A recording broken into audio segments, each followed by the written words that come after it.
आओ जुड़ जाओ, राष्ट्र को उन्नत बनाओ, सत्य वेलकम टू सत्या सिद्धांत, सिद्धांत राष्ट्र वेद बने स्वाध्याय धनवान। सब्सक्राइब। तो आर्थिक महाशक्ति का रहस्य और आधुनिक प्रेरणा। जिसे कहा कि चिड़िया भारत को यह उपाधि केवल काव्यात्मक रूप से नहीं मिली, यह ऐतिहासिक और आर्थिक तथ्य था। भारतीय प्राचीन काल में न केवल संस्कृति और दर्शन का केंद्र था, बल्कि विश्व की सबसे समृद्ध अर्थव्यवस्था भी था।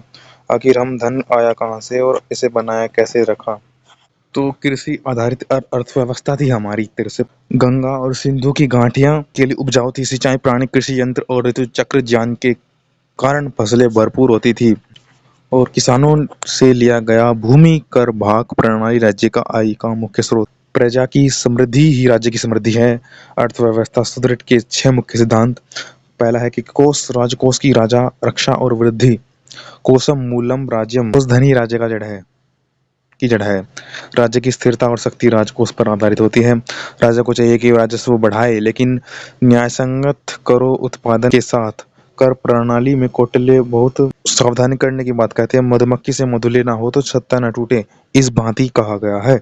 कृषि और पशुपालन आधारिक आधार। कृषि, वाणिज्य और शिल्प को अर्थ का मूल बताया गया है। राजा को सिंचाई, बीज, कृषि भूमि और पशु संरक्षण को बढ़ावा देना चाहिए। कृषकों को ऋण, बीज, जल और सुरक्षा देना राज्य की जिम्मेदारी है।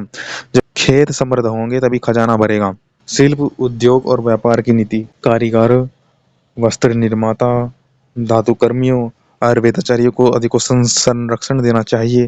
राजा को राज्य के उद्योगों अर्थात स्टेट कंट्रोल्ड इंडस्ट्री की स्थापना करनी चाहिए, जैसे खनिज उत्खनन, नमक। राजा को आयात निर्यात व्यापार मार्गों पर नियंत्रण रखना चाहिए। विदेशी व्यापारियों से न्याय कर लिया जाए, परंतु उनका शोषण न हो। कौटिल्य की अनिवार्य रूट की रक्षा के लिए कोष। राजा को धन केवल युद्ध कर से नहीं, उत्पादन से अर्जित करना चाहिए।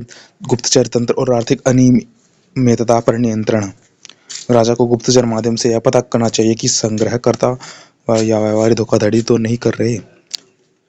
घूस, भ्रष्टाचार, नकली सिक्के और मूल्यवर्धी जैसे दोषों पर कठोर नियंत्रण हो। राजा को धर्मशालाएं, विद्यालय, सार्वजनिक जलकूप, सड़कें, अस्पताल बनवाने चाहिए। कौटिल्य के अनुसार धार्मिक और सांस्कृतिक संस्थाएं आर्थिक विकास में सहयोगी होती है।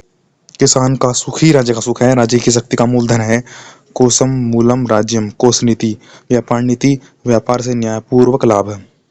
कपड़ा उद्योग। प्राचीन भारत में हस्तशिल्प और उद्योग भी था। कपड़ा उद्योग, टेक्सटाइल इंडस्ट्री, बनारस काशी की ऐतिहासिक भारत में की रेशमी साड़ी। काशी प्राचीन काल से रेशमी का वस्त्र निर्माण का विश्वविख्यात केंद्र था।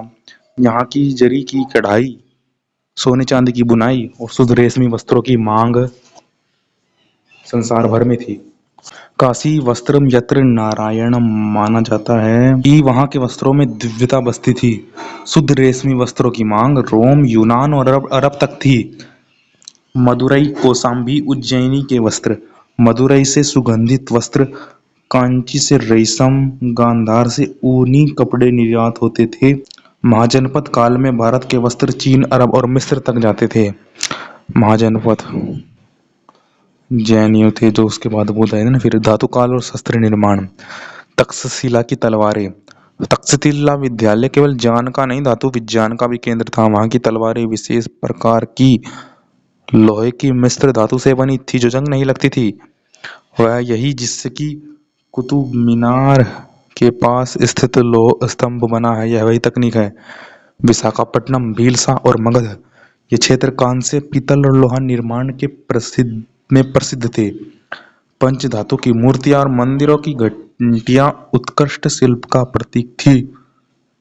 पट्टनम साउथ में, भीलसा और मगध ऊपर। मिट्टी के बर्तन और मृत्ति शिल्प, पोट्री एंड टेराकोट।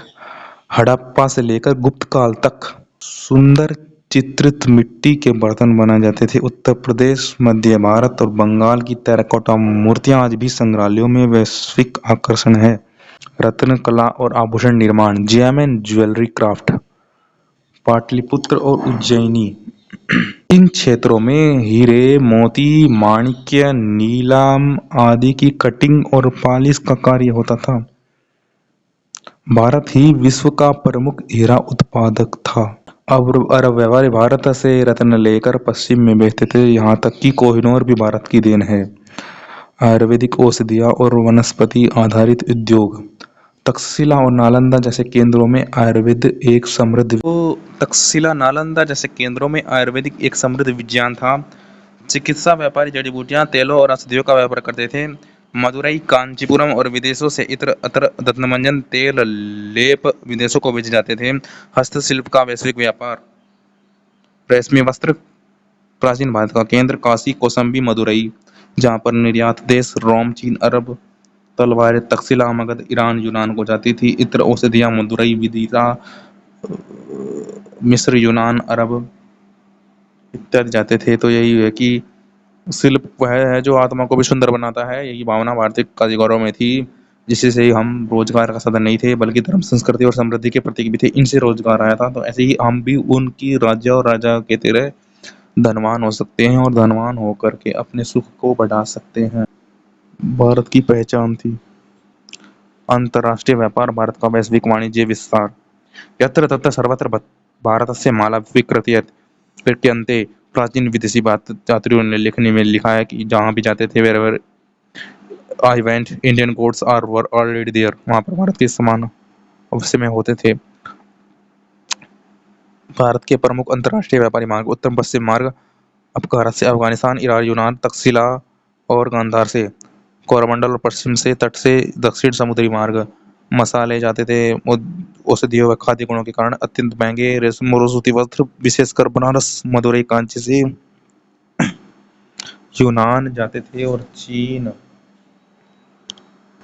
इंडोनेशिया आदि। बदले में क्या आता था? बदले में सोना और चांदी, मुख्य रूप से रोम से कांच के बर्तन, मूर्तियां। यूनान से शस्त्र तकनीक, घोड़ों की नस्लें। मध्य एशिया से कला और स्थापत्य की प्रेरणा। बुद्ध काल में चीन, जापान से। भारत ने रोम का सारा सोना खींच लिया, यह कहता है प्लिनी की शिकायत है कि क्या कहता है अपनी बुक में, भारत ने रोम का सारा सोना खींच लिया।